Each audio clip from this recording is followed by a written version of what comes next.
Boil some water and add 1 teaspoon oil in it and some salt.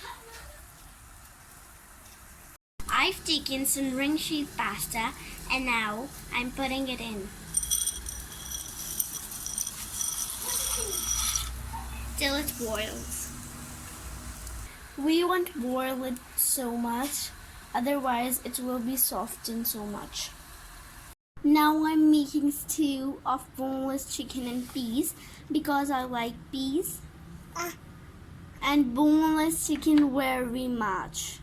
Now it's boiled. I have separated water from pasta.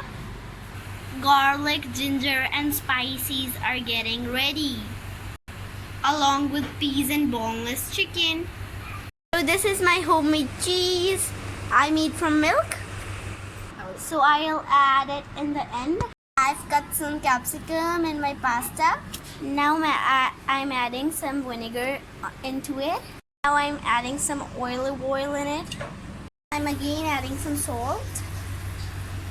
I've now add some salt, spice and cheese and mix them.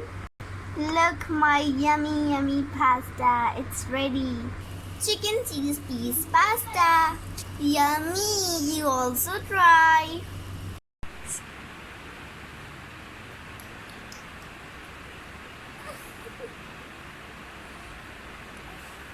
I've made it for my dear brothers.